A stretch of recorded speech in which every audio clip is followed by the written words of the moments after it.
Welcome everyone. Tēnā koutou katoa, ngā mihi nui ki a koutou katoa. Ko Aaron Davey toko ingoa. I mahi ana ahau ti konihera mo te whakapakari o whanoi o Aotearoa. Maloa lele, talofa lava, kia ora, bula vanaka and sawadi. Thank you all for joining us today. I would especially like to welcome our colleague from the International Federation of Red Cross and Red Crescent Societies, Finau Leveni, who will be familiar to many of you who are joining from Caritas today, previously been the head of international programs there, now currently based in Bangkok, working with the International Federation of Red Cross and Red Crescent Societies. The topic of planned relocation due to climate change represents an already existing and growing humanitarian challenge for New Zealand and the Pacific. The 2020 Global Risk Report approximates that climate change is likely to displace up to 200 million people globally by 2050 alone. But it's not necessarily a new phenomenon in the Pacific. In the 1940s, there were cross-border relocations within the Pacific region, and these included relocation of communities from Kiribati to Fiji and communities from Tuvalu to Fiji in 1947. So relocations have already occurred and continue to occur as recently as 2014 in Fiji. And last year, the Fijian government indicated that approximately another 45 communities within Fiji have already been identified as potentially needing relocation in the near future.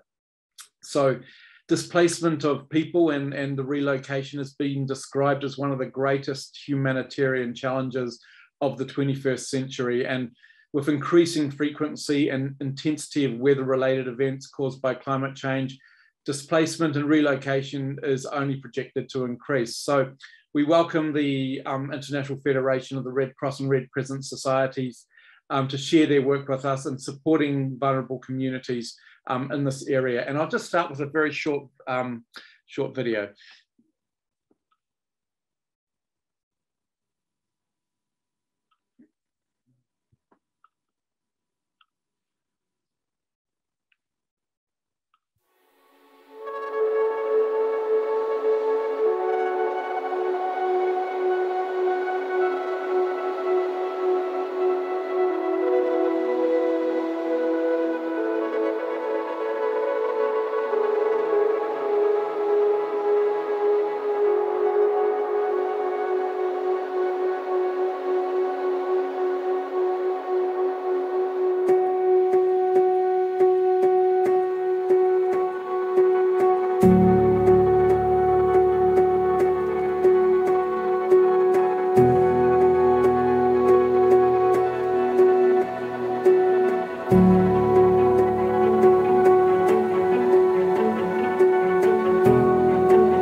Well, a stunning video, and I'd expect nothing less from our friends and colleagues at the Red Cross. So over to you, Finau, and again, welcome. Mahalo, Vito. Thank you so much, Aaron, for the very lovely introduction. And of course, Morena Koto, Sawadee Ka from Bangkok. And ngā mihi nui kia koutou. I can't tell you how thrilled I am. Feels like coming home actually to be in this forum and to see all of the familiar faces and the lovely messages on chat. It's a real privilege to be here, and I'm really grateful for the opportunity. For those who don't know me, my name is Finau Leveni. I'm part of the disaster law team here with the International Federation of Red Cross and Red Crescent Societies, and I'm based in Bangkok. So just with the Federation, we cover 38 countries across the Asia Pacific region, and in the disaster law program, we're supporting our national societies just with regards to legal preparedness. So I do have some slides which, bear with me, I'm so technologically challenged, so I'm going to hopefully share. So,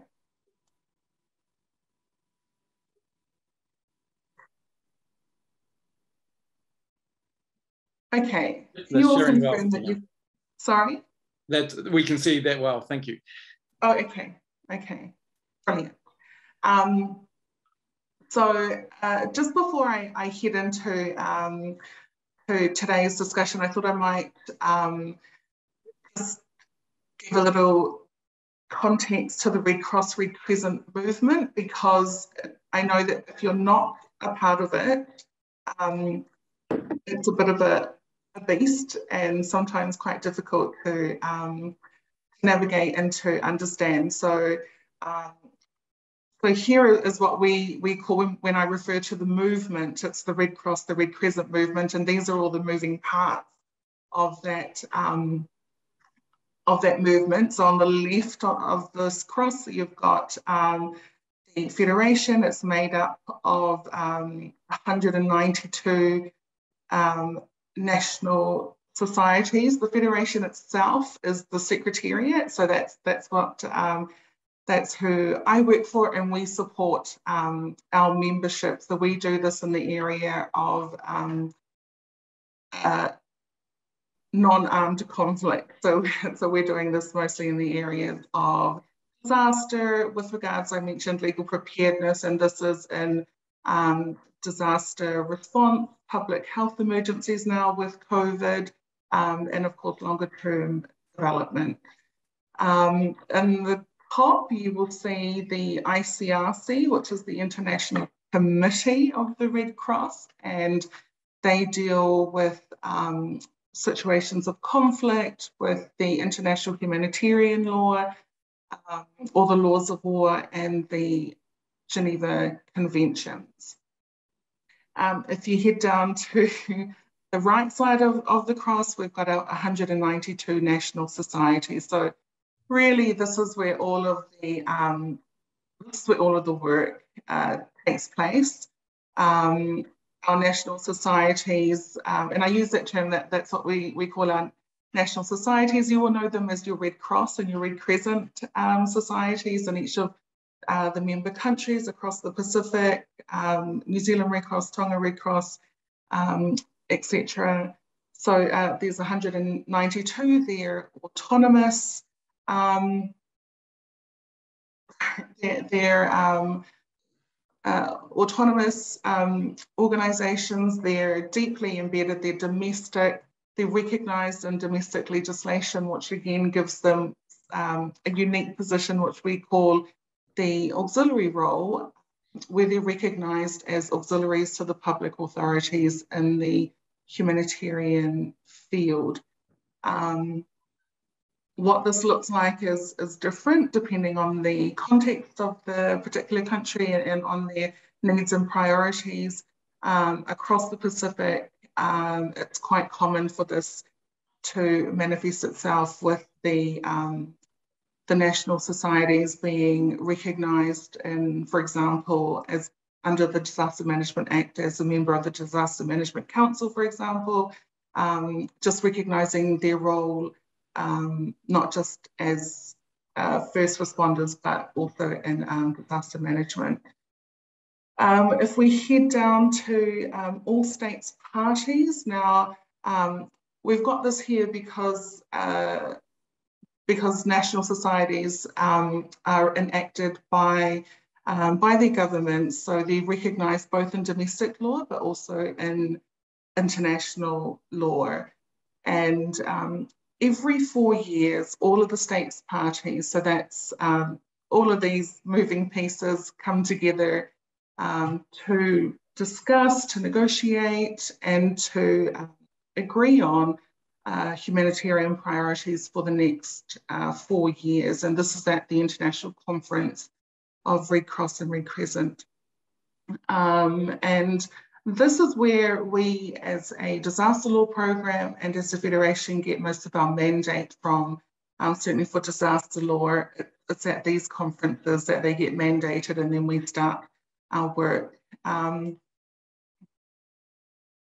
So just really, really quickly, I'm not going to, I'm not going to go into length into any of these, but this essentially is some of the work that we do. And I guess I really wanted to just highlight this because if you look to the top left of the screen, the first little rectangle you see there is the introduction to the guidelines, and it's got a very long title for the facilitation of disaster relief, basically. That's called IDRL. The disaster law program literally started with this one very small area. And this is really just facilitating international assistance coming into a country after a disaster. You can see from there that there are many, many more publications, many, many more areas that we've been mandated to go into just around disasters. Now, legal preparedness doesn't sound like the most cool thing to be doing, but you know, I always think it's a bit like insurance. No one thinks about it, no one talks about it, not until it's actually needed, and then it becomes a thing that's going to make your life so much easier. And that's kind of the way with legal preparedness. If you have this in place before a disaster strikes, it's going to make the way that you're able to respond to that disaster so much easier.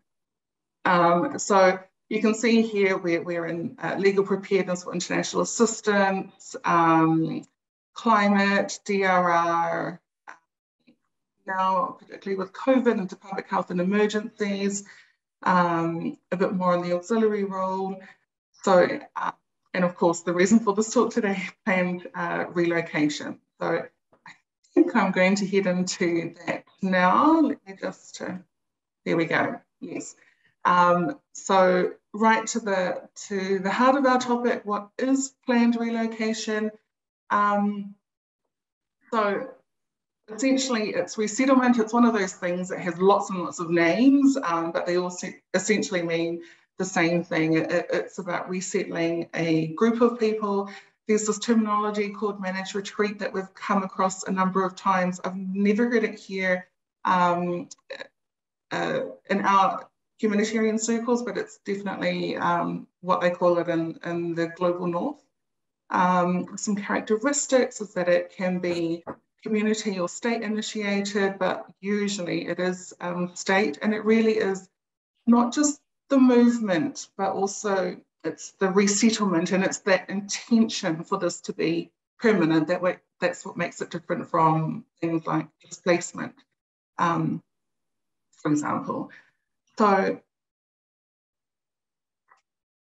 in terms of trends and what we're seeing, there was a really great study that was done by Bauer and Verising, where they took 300 and just over 300 cases to kind of take a snapshot of trends in planned relocation. Some of the limitations of the study was that it was only English language sources, so unfortunately we've missed out quite a bit in the Americas and other regions where legislation or policies or plans aren't usually translated into English, but nevertheless this does give quite a good snapshot of, I guess, of what we're seeing.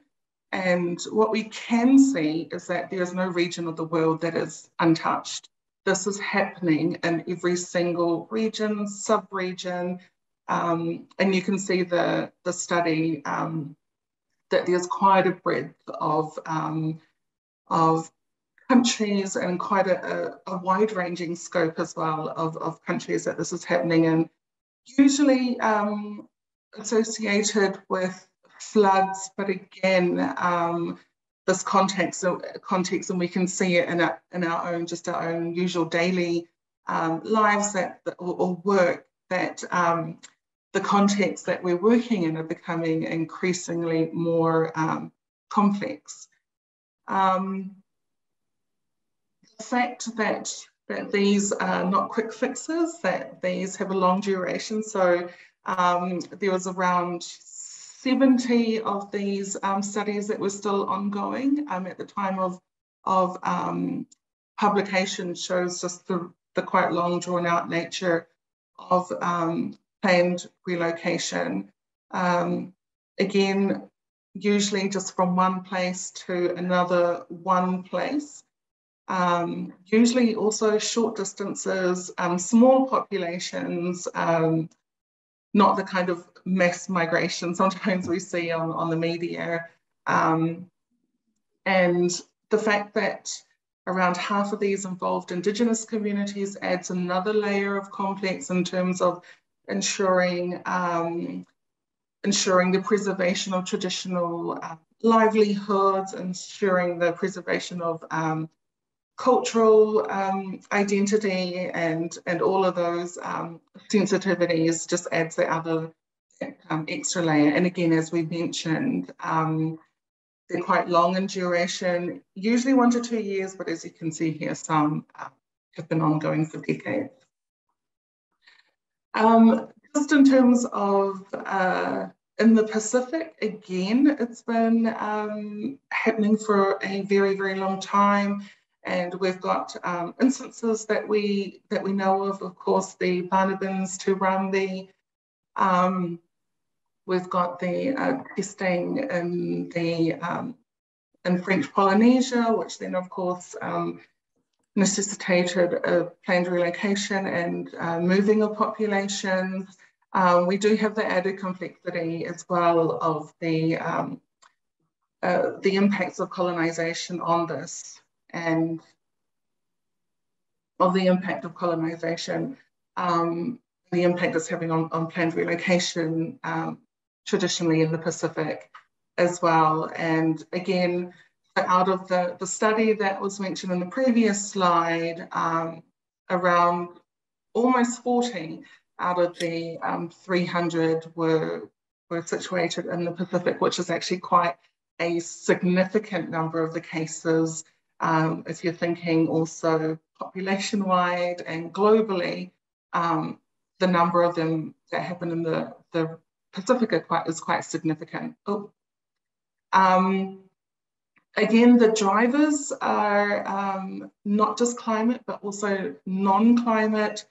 And as we mentioned before, what we can see is that they're not just state-led, but there also been some instances of community-led planned relocation.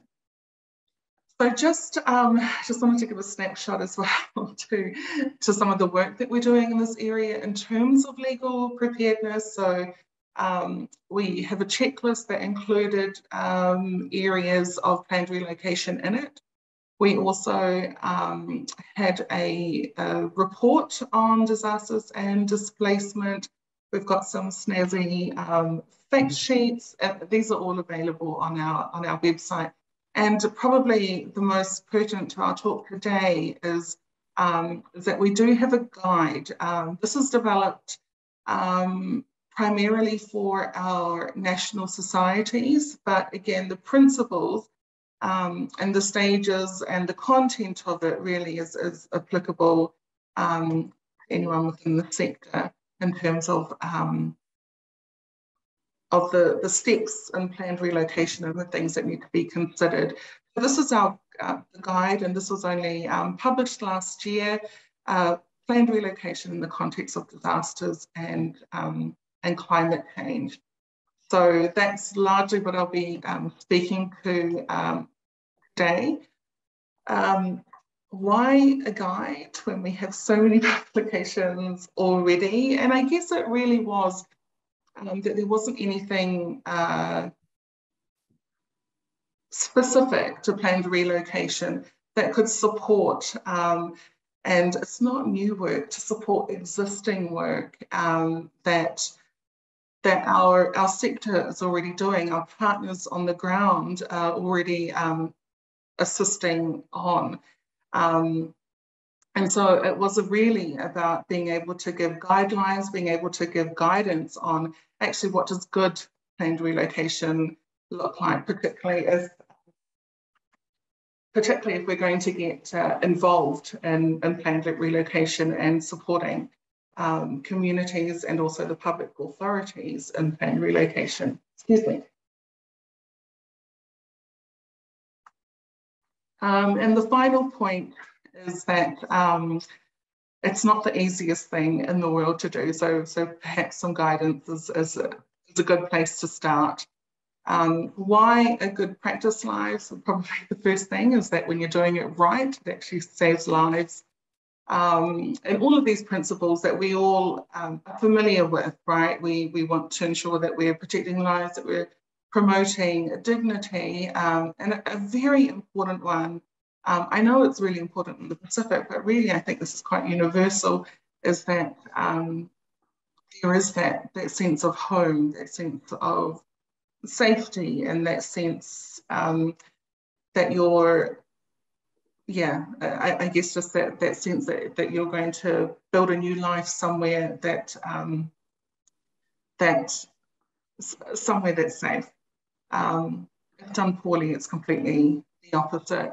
Again, and it violates rights, undermines dignity, etc.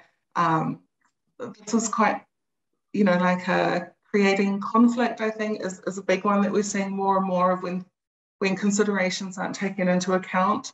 And then, of course, it contravenes fundamental principles, but also the principles that we adhere to as a humanitarian sector as well.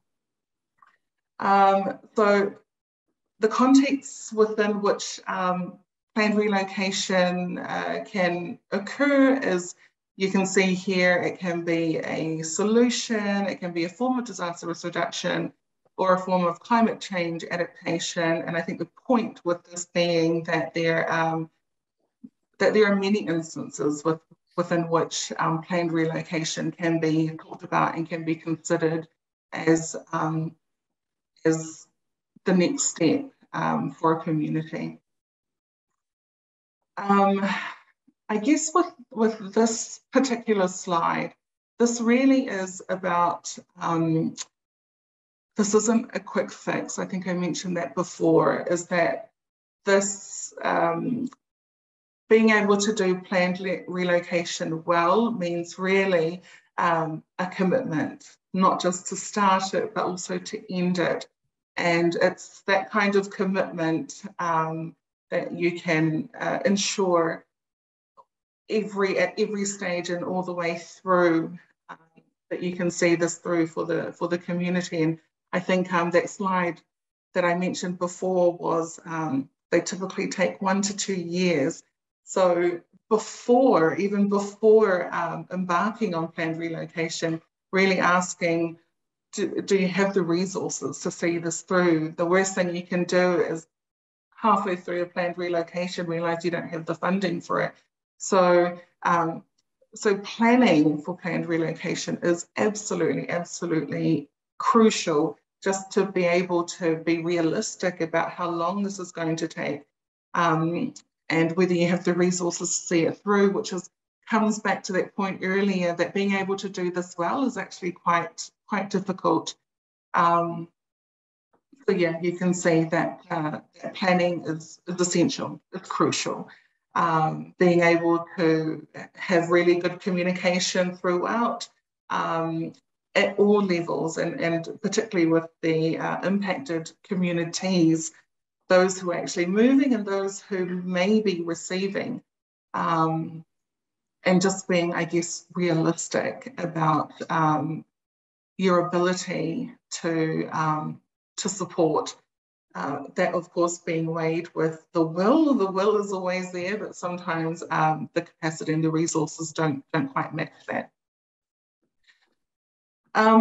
Again, the impact of climate on planned relocation, and there was a lovely quote by Aaron before on really what we are expecting. And we've got an IPCC report, we've got our own Federation report. Really what they're all saying is that these are going to become more frequent, increasingly complex, and that really we should be preparing, I guess, to see more and more instances that will require planned relocation. And you've got, this photo here was taken from Mozambique, and in that particular context, within 6 weeks, you had 2 huge tropical cyclones that just devastated parts of the country. And another part of the country, you've got a really long, protracted, ongoing conflict, and that was all met with climate, with COVID, when COVID hit. And so it's these layers upon layer upon layer that we're seeing now, that that means that, again, increasingly complex, and the likelihood that we're going to see planned relocation, or the need for planned relocation, we are expecting that absolutely to increase. Just a bit of a snapshot in terms of what does it look like. And as you can see from here, it can be very straightforward to extremely complex. So you can have just from one place to another place, relatively straightforward, or maybe one community being split up, moving into 2 separate communities, or different communities going into one place, or several communities being split up into several communities. And this all has the just a whole range of challenges just within these different types. You know, if you're thinking about the hosting communities, or even maybe it's a village next to a spot for planned relocation, that now means the that water source that used to be that used to only cater for that one village now has to cater for 2 villages. There'll be competition for resources, all of those sorts of things that really can make planned relocation quite difficult if we're not preparing enough. And again, just a bit more, just the layers of complexity as well, is that even within communities, you might just have a small number of households within that community moving into one, or moving into separate other communities or separate other places. So there are layers, and of course, there's implications for those who are leaving, but also for those who have chosen to remain. And is there things like, is there a skill shortage created by those people who left, and the impact that will have on the community? So yes, so there's lots of different layers also in terms of the people who are impacted as well. It's not typically what we think of, just those people who are leaving. Again, and that just comes nicely into this slide. in terms of people who are affected. Of course, always those who are actually moving, but also considering those around them. So those hosts, those who have chosen not to leave, but also those who are indirectly impacted by planned relocation. And so here, so our guide is about, I know this seems long, but our guide is about 80 pages. So we've tried to condense what's in the guide into these slides to kind of give you a bit of a taste of what you can find there. So you can see here, just we've tried to break it down into bite-sized stages, and under each of those stages are things to consider, tasks to do, just to make sure that we're all thinking about the things that we need to and covering our bases when we are embarking on planned relocation. So things to do before, during, and after, and it will kind of get into some of those. So we believe, of course, that the lens must be a lens of consent, that no one is asked to leave against their will, and as far as we possibly can, it must be voluntary. And then again, everything that comes with something being voluntary and being consented to, it really is about giving affected people agency. It's about giving them choices to make decisions for themselves about how they're going to respond, make decisions for themselves and for their families, and not have that made by others. There are multiple cross-cutting issues to consider, and this goes without saying.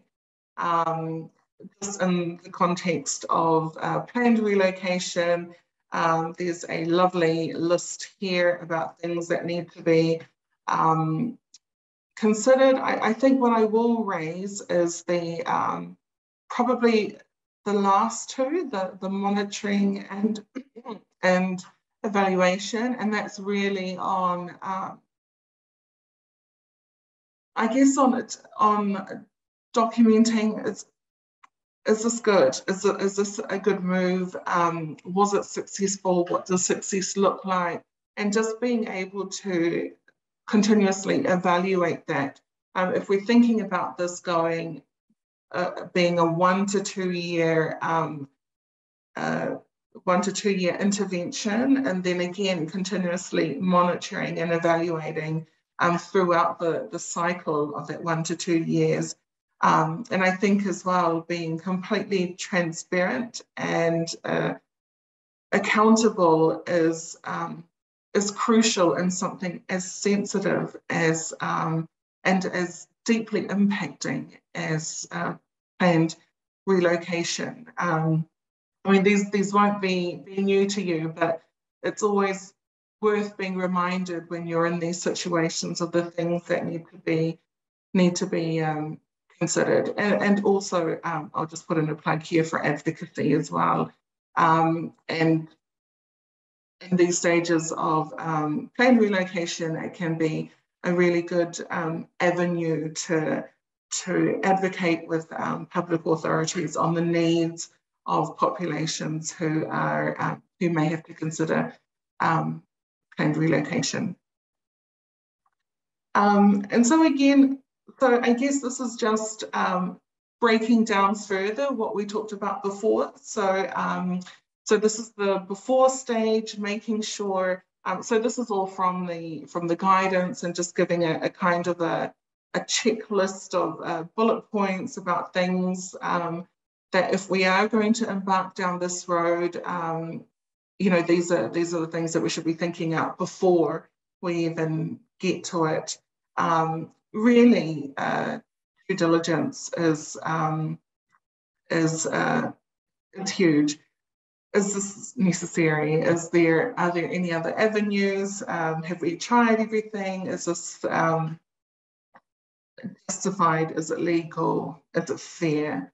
And then, of course, just being able to have a guide in terms of things to consider before you can, and just really being realistic about the capacity of your partners on the ground who are going to be assisting here, who, when we leave after our mission visit, are the ones who are going to be continuing this over the next 1 to 2 year cycle. So just being realistic as well about the support that is able to be offered.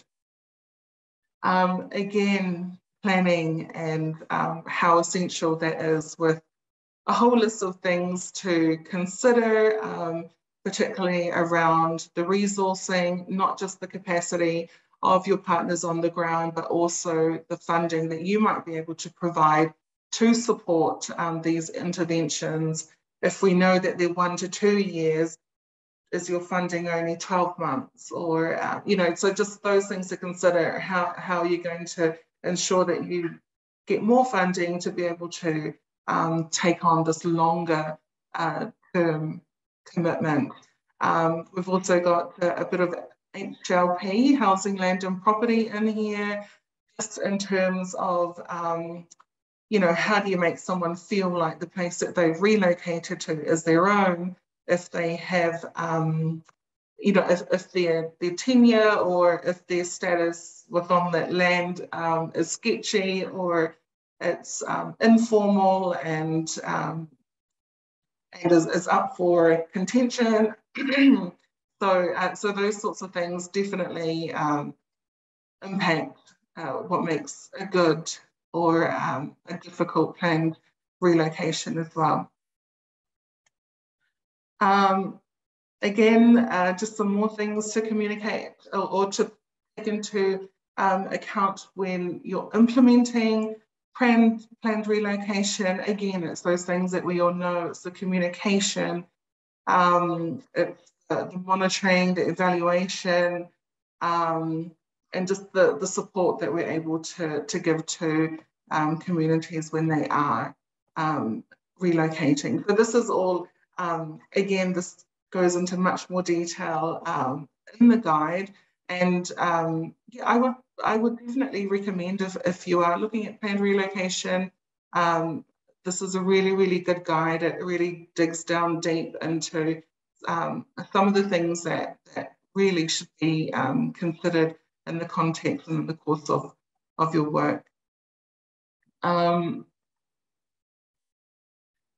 Again, staged 2, and more things to consider when people are being moved. Again, it's what are they able to take with them? Are we able to take objects or things of cultural significance, of religious significance, what can be taken with them to be established into a new place? These are the things that provide that sense of home and belonging when people are moving. Are we able to take the entire family, or is it just a small subset of the family, and what impact is that going to have on the 2 separate families once they're gone? And finally, I guess on the stage 3, now I've covered the 3 slides, but like I said, there's 76 pages for you to break down each of these a bit further. Really, so the stage 3 is afterwards. And, we all know that you don't just finish a project, done, gone, and it's all done. Really, the staying power is in that afterwards period, and what that looks like. So again, it's that long-term, ongoing monitoring, evaluating how this has worked, lessons learned, etc., and how that integration into their new home, what that looks like, and how that's going for those who have been impacted and relocated. So I guess that was a really short snapshot of the guide, what the guide covers. Okay, I'll stop sharing now. Of what the guide covers and really why it was developed. And it really was developed because we are seeing this more and more in the context of our work, and to give guidance to those who are going to be, I guess, undertaking this or thinking about undertaking it. I really encourage you to really have a good look at the guide. It's available on our website. I'm sure Sid can have the links for you. And I hope you find it useful. And if you do use it, I'd love to hear, how you found it. But yeah, I think that's about it from me. I'll leave you there. Sorry, I talked too much. Malo. Thank you so much, Finau, and yes, incredibly interesting and profoundly complicated and multifaceted project to consult and relocate a community. I just want to open the floor to anyone. If anyone has any questions, feel free to put your hand up or unmute yourself and jump in. I have a question here, Finau, is are you finding that the decision to relocate by communities, is that generally coming from within communities as a last resort, or is it more a dynamic where external authorities are compelling or convincing communities of the need to relocate? Thank you, Aaron. That's a really, really good question, and one that we've seen kind of change, actually. So when I first started working, in the Pacific and in our communities, it was really, really clear. We don't want to move. No, this is, this is where our tupuna are, and, this is who we are. Like the place is who we are. With the increasing severity of disasters, and what we're seeing now is Samoa's a perfect case when the tsunami hit. And before then, people wouldn't even consider it. And then it hit with such ferocity, it was shocking that it wasn't even a conversation again afterwards. And so that's what we're seeing is when people are now being confronted by these disasters that are much more, they're stronger in force, they're happening more frequently. I think it's now entering the psyche of communities that actually this is probably something that we need to be considering and talking about. So we're seeing it much more as no longer I don't even want to talk about that subject, to the, okay, last resort, but let's talk about what that looks like. Thanks, Malo, Finau. Any questions from anyone? Either share it in the chat or raise your hand.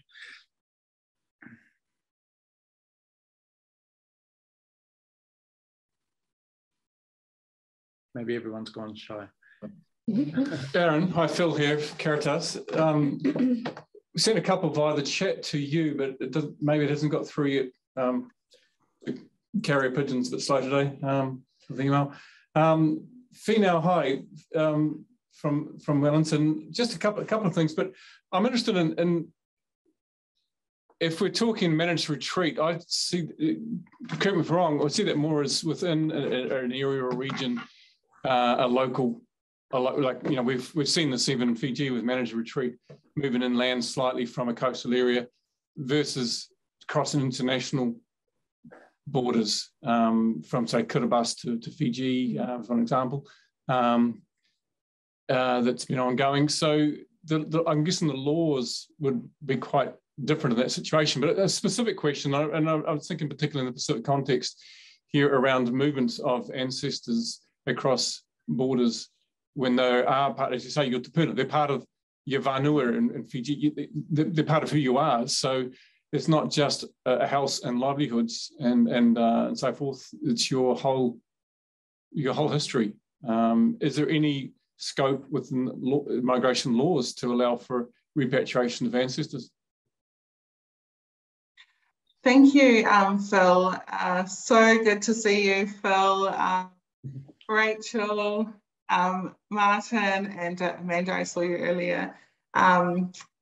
Yeah, no, great question. So, I mean, we did have those examples before of Rumby, but what we're seeing mostly at the moment is still predominantly what you called managed retreat. So it is predominantly still those just within country, within local borders, national borders, and I think that figure before was roughly around 200 meters or two.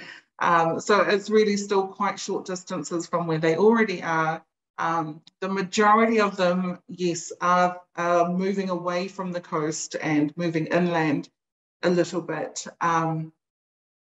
But yes, once you do head into international, crossing international borders, that again opens up a whole raft of legal issues, legal problems, legal questions. And it does go back to that whole issue of identity as well. I think for the purposes of our guide, it really is still just looking at that national planned relocation within national context, mostly. International will involve, of course, international agreements and treaties between countries and that sort of thing. And again, what is a country? What is, who are you? And that whole concept of self, particularly to Indigenous communities. Again, that is another very complex layer of sensitivities that's just added to this issue of planned relocation. So I guess my answer is it will be very sticky. Thanks, Finau, and thanks, Phil. It's interesting, Finau, to look at the Climate Change Response Amendment Act in New Zealand from a couple of years ago, or 2019, I think. If I'm correct, I think one of the priorities is to establish a national action plan which will include considerations for cross-border relocation, i.e. from the Pacific. So it will be interesting to see what comes of that.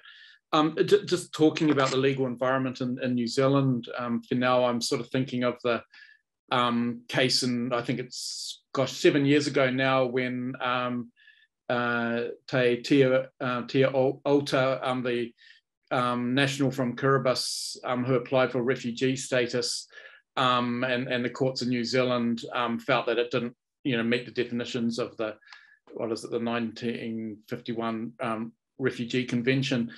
Do you know if national societies, i.e. like the New Zealand Red Cross, is doing any work to sort of close those gaps in terms of definitions of or broadening the definition of refugees, such as for climate refugees? Or yeah, I guess it's been a real hot topic. Is this unique area of refugees because of being displaced because of climate, and again, it's not just in the Pacific, but it's also in lots of areas of drought, and so in Africa where people have to relocate and to move, and it's really interesting because so this has always been so if they're not covered by this international treaty, then how are they covered and how will the issues be addressed? Now, I'm not sure if this is directly answering your question, but I do know that, and I forget which governments, but there are some governments in the Pacific who are taking it to the International Court of Justice, I think it is, and really trying to get a legal opinion from the International Court of Justice that just on climate change and the impact of, and I guess on the negligence of I guess foreign powers to curb this because of the impact that it's having on the Pacific.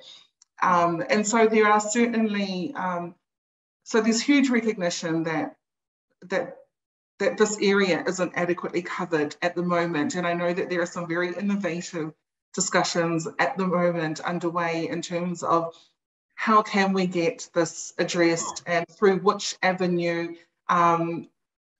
And yeah, just because this isn't one that fits within current structures. And so there's, so I know, and there's a cohort from the Pacific of countries who are actually taking this up to the international level to get a ruling, an international ruling on this from The Hague. So yeah, I think people are recognizing that there needs to be something and are looking for those avenues. That really didn't answer your question at all. No, it did. Thank you so much. Were there any other questions before we let Finau get on with her day? I know it's very early. Well, much earlier for you, Finau, than it is for us. Sorry, Aaron, I heard another one. Sorry, I've just been able to chat with Finau regularly. It's a good opportunity. Finau, I'm interested in any comment on scale. You mentioned in the slides about 250 households was the approximate number across those group of studies. So at what point would the key stakeholders change? I mean, my only experience of humanitarian retreat has been very locally led and government not even involved. But I noticed you mentioned that it was generally nationally or national led. So to me, that must be a certain scale where that would become the norm, from a few households to a village through to a whole area of villages where they might be affected by climate change issues. Is there? Sorry, I'm a minute confused here. Is there a sense of what stakeholders would be involved at each level of scale? Thank you. Thank you. Yeah, no, that's a great question. And so I guess we're still seeing the small numbers on average across the whole study, because the communities are small, or they're a particular community within a larger, broader community. And so what we're seeing really is, and that's what makes planned relocation different, is that there needs to be lots of talanoa, lots of discussion beforehand going into this. I mean, it's different from a disaster hitting and everyone kind of moving. So this is planned. It's been taken as measures of disaster risk reduction or climate change adaptation. And so definitely the ones that we've covered in the report are those discussions with the communities, with the public authorities in terms of finding a space, the recognition that actually it's no longer sustainable to stay where you are, and the need to then move. So at this stage, it really is, so none of the ones that we covered were, I mean, they were government-led, and often that's purely because the government may know the places that, that are available. They have the, what you would call the legal, they've got legal rights or tenure to pieces of land or to places where populations can go to. And so I guess the stakeholders may not change. It's just ensuring that there is actually that communication between all the stakeholders at all of those levels. That really is what makes a good planned relocation and what makes it work. Thanks, Finau. Perhaps, oh, did you have something to share, Phil? No? No? Okay. Perhaps it goes part way to answer a question that I received from Stuart Batty at Rotary, who asked, where do governments fit into all of this? Surely they have a say in whether people are relocated or not, and to where. But could you comment on that? Oh, yes, no, absolutely. So as mentioned, these are mostly, planned relocations are predominantly state-led. So they're predominantly led by governments. And I guess our role as civil society, so this is our role, is to support. So we know that governments have the legal mandate and yeah, as I said, they will have legal mandate to plots of land and things like that. But certainly the people who are on the ground, and most of our partners, I know I can see the organisations that are here. Most of your partners are parts of the community, so they're going to be there. You know, the government will probably come and facilitate something and then leave. But it's our partners on the ground who are going to be doing that ongoing day-to-day work of facilitating this, of helping people resettle, of, you know, I think on one of the slides before it mentioned how traumatic this can be. I mean, like, you can think it's a brilliant idea one day, and then 2 weeks down the track or you know, like, or even months, you know, you can start to miss home and miss the things that you enjoyed. And so it can be quite traumatic. And that's definitely where that consistent on-the-ground presence and the role that our partners can play. But certainly, as mentioned, most of these are state-led, so government-led. So they do play a very, very crucial role.